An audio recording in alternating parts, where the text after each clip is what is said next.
The dimly lit courtroom in a quiet town in Vermont was a somber hall, its wooden walls worn smooth by years of whispered confessions and stern judgments, the grain darkened by the weight of countless verdicts etched into its history.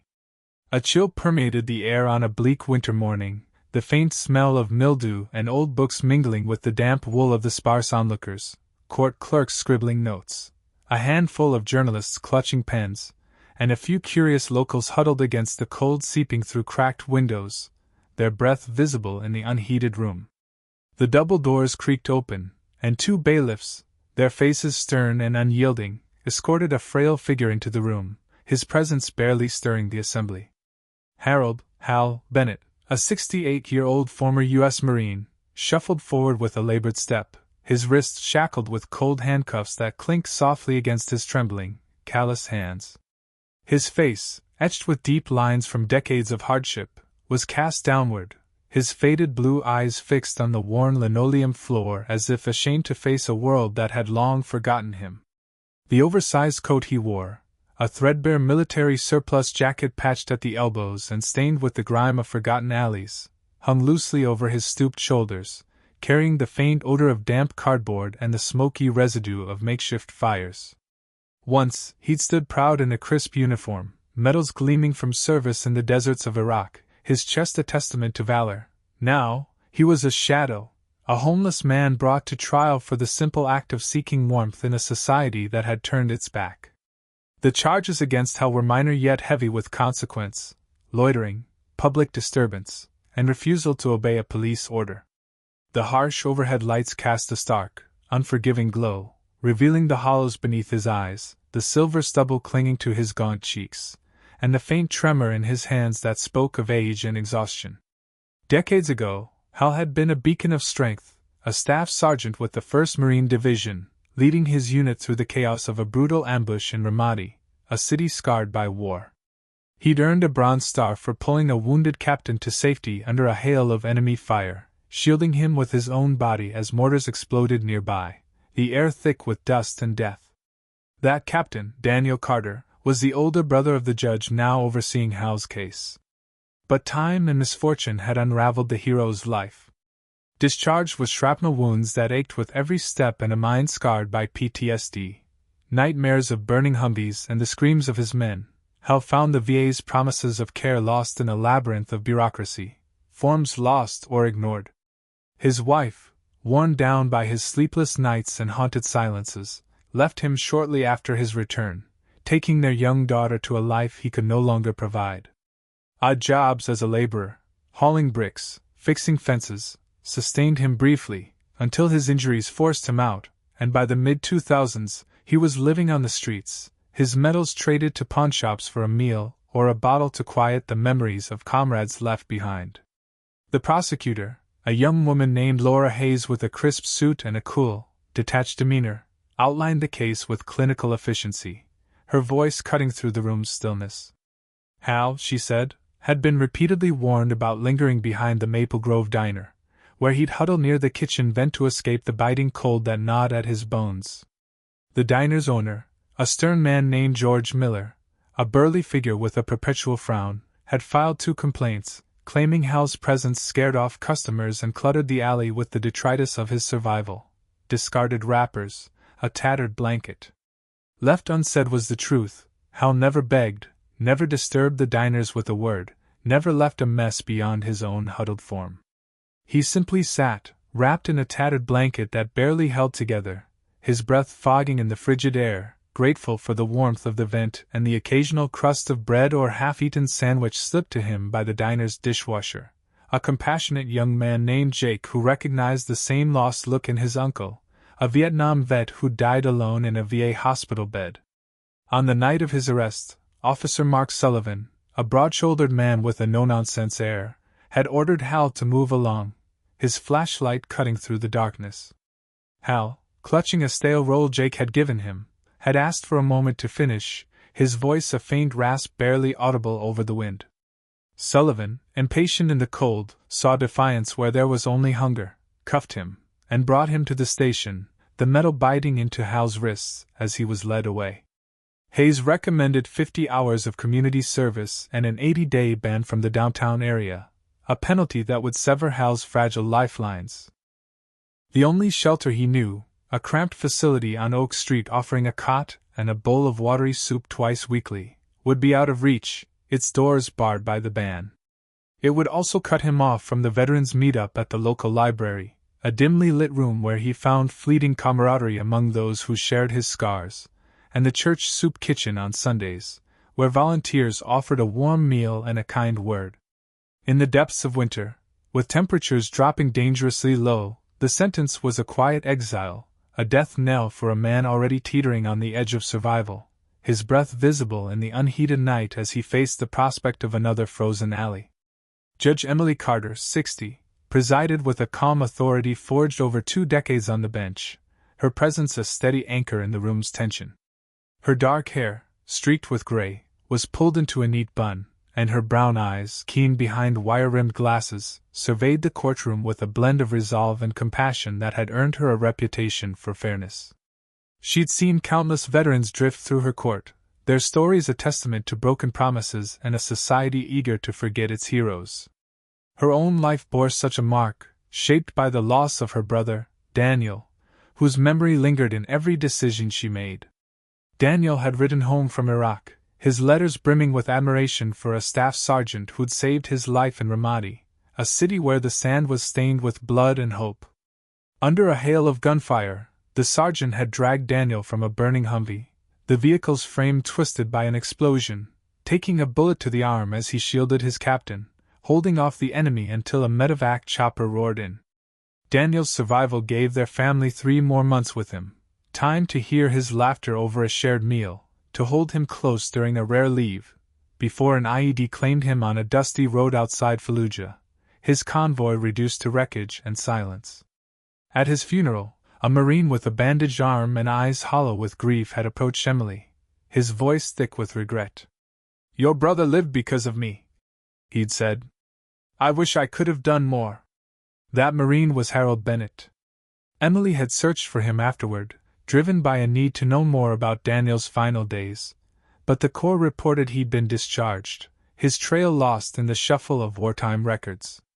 Over the years, she turned her grief into action, founding a veterans' court to redirect men like Hal from prison to support, her rulings often bending toward mercy for those who'd served. Now, as she reviewed his file, a single line, Ramadi, 2004 Bronze Star, froze her mid-sentence. The name, the date, the unit, it was too precise, too personal, to be coincidence. Hal stood motionless, his shoulders hunched under the weight of his coat, oblivious to the turmoil brewing in the judge's mind. His life had been a gradual fade into obscurity, a descent marked by the slow erosion of hope. After Iraq, he drifted through a series of menial jobs, warehouse shifts unloading crates, odd repairs on broken fences, each undone by the tremors of PTSD that made him startle at the crack of thunder or wake drenched in sweat, the cries of his fallen comrades echoing through the night. The VA's delays left his disability claims buried for years, forms lost in a system that seemed designed to forget, and by the time a partial check arrived, he was homeless, the funds sent to a lost address where he no longer lived. He'd adapted to survival's edge, scavenging meals from behind restaurants, sleeping in doorways with a cardboard shield against the cold, dodging threats from drunks and thieves in the shadows. The diner's vent was his sanctuary, its warmth and the scent of baking bread a fleeting echo of a lost life. Sunday dinners with his wife, the laughter of his daughter before she grew to resent the stranger he'd become. Jake's quiet kindness, a sandwich slipped into his hand, a pair of socks left beside his blanket, was a lifeline, a sign that someone still saw his humanity beneath the grime and despair. As Hayes finished her argument, the courtroom doors swung open with a deliberate creak, and a man in a gray suit stepped in, his polished shoes tapping with purpose against the hardwood floor. Michael Larson, a partner at Carter & Larson, announced himself as Hal's counsel, retained pro bono after a clerk flagged the case, her sharp eye catching the name in the docket. Hal, bewildered, his mind clouded with confusion, had no notion of who this man was or how he could afford such representation. Larson, a former military lawyer whose grandfather had fought in the brutal hills of Korea, was known in the community for championing veterans, his office a haven for those the system had cast aside. He requested a recess, his voice steady, and Emily granted it with a nod, retreating to her chambers to wrestle with the revelation that had struck her like a thunderbolt. There, she opened a drawer with trembling hands, pulling out a faded photograph, her and Daniel, grinning at his promotion ceremony, his marine cap tilted jauntily, his arm around her shoulders. Beside it was a letter, its edges worn from handling, penned the day after Ramadi, the ink smudged but the words indelible. Staff Sergeant Bennett is a hero, Daniel had written, his hands steady despite the chaos. He pulled me from that wreck, took a hit for me, held the line until the chopper came. If I can lead like him, I'll have done something good. Emily traced the words, her breath catching as memories flooded back. Daniel's voice over the phone, his promise to return, the flag-draped coffin that had shattered her family. In the recess, Larson conferred with Hal, piecing together fragments of a life reduced to survival. Hal spoke haltingly, his voice a rasp, describing Ramadi, the diner, the nights when the cold felt like a living thing trying to claim him, his words punctuated by long pauses as he relived the weight of a rifle and the sting of sand in his wounds. Larson's heart sank as he realized the depth of Hal's abandonment, not just by the system, but by a society that revered its heroes in speeches but discarded them in silence. He contacted a contact at the Pentagon, a retired colonel who'd served with his grandfather, and learned that Hal's service record was under review as part of a Marine Corps initiative to locate missing veterans. The news was staggering. His Bronze Star was being reconsidered for an upgrade, his benefits, long delayed, were finally being processed, a glimmer of justice in a life of neglect. When court resumed, Larson argued for dismissal, noting Hal's tacit permission from diner staff to stay near the vent and the cruelty of punishing a man for seeking warmth, his words a quiet plea for humanity in a room of legal formality. Emily listened, her eyes locked on Hal, whose lined face seemed to hold a lifetime of untold tales, each wrinkle a chapter of sacrifice and loss. She asked him to confirm his service, her voice steady despite the storm within, and though his words were few, Ramadi, the captain, the bullet in his arm, they carried the weight of memory, a confession that shifted the room's perception from vagrant to hero. The gallery, dotted with a few veterans from a local post, stirred with emotion, their stiff postures a silent acknowledgement. A man in a worn marine jacket, his face marked by old scars from a roadside bomb, nodded slowly, recognizing the rhythm of a fellow soldier, his own hands bearing the tremble of remembered battles. Emily called a brief recess, stepping out to contact Colonel James Rivera, a grizzled officer who led the Marine Corps' outreach program, his voice over the phone a lifeline to a past she'd clung to. Rivera verified Hal's record with a gruff efficiency, promising to send representatives to the court, his words carrying the weight of an institution seeking redemption. When Emily returned, she was flanked by 3 Marines in dress blues, a colonel, a gunnery sergeant, and a corporal with a polished case under his arm, their presence a stark contrast to the courtroom's faded decor. The room, now crowded as word of the case spread through the town, fell into a reverent hush, the air thick with anticipation. Hal stood straight, his old injuries forgotten, his posture snapping to attention as if summoned by the Corps itself, a reflex honed by years of discipline overriding the frailty of his current state. Emily removed her glasses with a deliberate motion, shedding the judge's mask to reveal the grieving sister beneath, her hands trembling slightly as she set them on the bench. She disclosed her tie to the case. Daniel Carter, the captain Hal had saved, was her brother, a bond forged in blood and broken by war. Daniel's letters had immortalized Hal's bravery, recounting how he braved a storm of bullets to rescue him from the wreckage, holding the line with a rifle in one hand and a wounded man in the other until the medevacs blades sliced the air.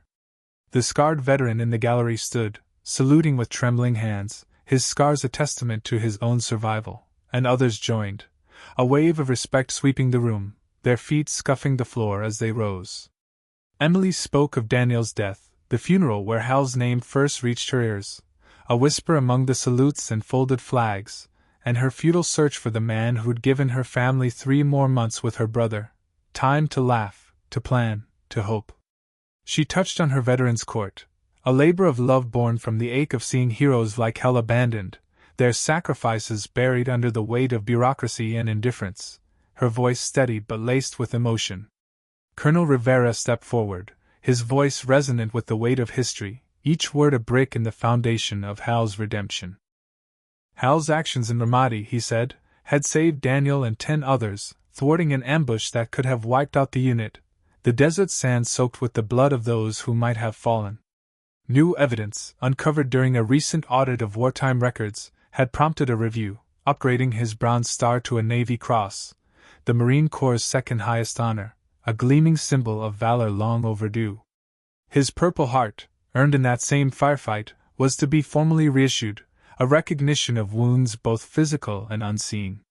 The corporal opened the case with a crisp motion, revealing the medal's blue and gold ribbon against black velvet, its shine a stark contrast to the dullness of Hal's coat. Hal, stunned, shook his head, his voice a hoarse whisper as he insisted it was a mistake, just duty done in the heat of the moment. Rivera corrected him with a firm nod.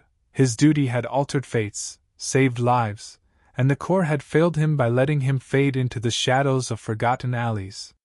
Emily dismissed all charges with a single strike of her gavel, the sound resounding through the room like a clarion call, its echo lingering as she declared Hal free. The gallery erupted, veterans standing to salute with hands steady despite their years, their faces a mix of pride and tears, while others, clerks, reporters, even the prosecutor, rose in a spontaneous wave of respect, the creak of chairs and the shuffle of feet filling the air. Hal remained still, overwhelmed by the recognition piercing the fog of his isolation, his eyes glistening as the weight of decades lifted slightly. The gunnery sergeant approached with a tablet, outlining restored VA benefits, full disability, backdated to his discharge, with healthcare, housing, and education aid, a lifeline thrown across the chasm of neglect. Larson's firm would expedite the process, navigating the red tape that had once defeated Hal, ensuring the funds reached him swiftly. Jake, the dishwasher, pushed through the crowd, tears streaking his young face, his hands shaking as he approached. His uncle had spoken of a Staff Sergeant Bennett, who'd saved his squad in Fallujah, a tale of courage passed down like a family heirloom. Unaware it was Hal, Jake's handshake bore the weight of his family's gratitude, a bond forged in shared respect. In the weeks that followed, Hal's life underwent a profound transformation. A veterans' housing program, spurred by his case, placed him in a modest apartment overlooking the winding Connecticut River, its waters reflecting the sky in a way that reminded him of the desert mirages he'd once chased. The walls, once bare, now held his Navy Cross, Purple Heart, and a faded platoon photo recovered by Larson from a Marine archive, each frame a piece of a reclaimed identity. The Oak Street shelter, moved by his story, hired him as a peer counselor, his quiet strength and weathered wisdom guiding younger veterans through their own darkness, his presence a beacon in their struggles. The VFW, now meeting in a renovated space funded by a local donor, a retired teacher whose father had served with Hal, became his weekly anchor, a place where he could share his scars and find healing in the mirrored pain of others, their stories intertwining like the threads of a worn flag. Emily visited one crisp spring evening, bringing a box of Daniel's letters, their paper yellowed but the words alive. One, written the day after Ramadi, described Hal's words as he carried Daniel to safety. "We don't leave Marines behind." A vow etched in blood and sand. Reading it, Hal's hands trembled, the guilt of survival easing as he realized Daniel's extra months, his leadership, his laughter, were his doing, a legacy carried forward by the courage Hal had modeled. The town began to change, a ripple effect born from Hal's redemption. His case sparked a local movement, with businesses pledging support for homeless veterans, donations of coats, meals, and jobs, while the mayor, a pragmatic man with a soft spot for soldiers, formed a task force to streamline VA access, cutting through the red tape that had ensnared so many. The Maple Grove Diner, once the site of Hal's arrest, hung a brass plaque honoring him, its words etched in memory. "In tribute to Staff Sergeant Harold Bennett, a hero among us." Jake rose to assistant manager, his compassion shaping the diner's ethos, his promotion a quiet acknowledgment of the kindness that had bridged their worlds. The VFW, led by the scarred veteran from the gallery, organized a medal rededication ceremony, drawing hundreds who stood in the rain to salute Hal, their umbrellas a mosaic of colors against the gray sky. Hal, uneasy with the spotlight, accepted the honors not for himself but for his fallen brothers, names like Private Torres, who died in his arms, and Corporal Evans, whose laughter still haunted his dreams, his voice steady as he spoke of their sacrifices, each word a tribute to those left behind. Months later, the community's transformation deepened. A local hardware store, owned by a veteran's widow, began a program to employ homeless vets, starting with Hal as a part-time advisor, his hands guiding others to rebuild as he rebuilt himself. The library, where Hal had once sought warmth, now hosted a weekly veteran storytelling hour, its shelves filled with donated books, a testament to the town's awakening conscience.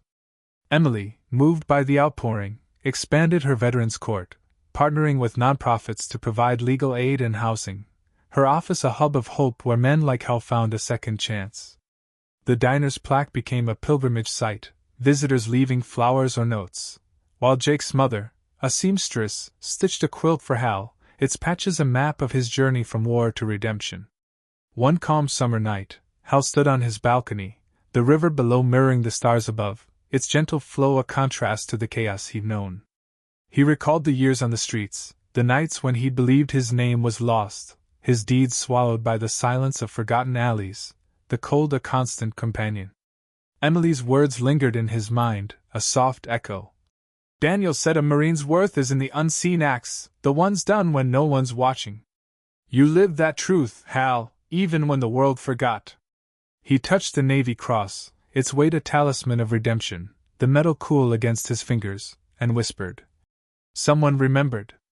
In that moment, the broken pieces of a life, shattered by war, neglect, and time, began to mend, not just for Hal Bennett, but for all whose lives his silent valor had touched.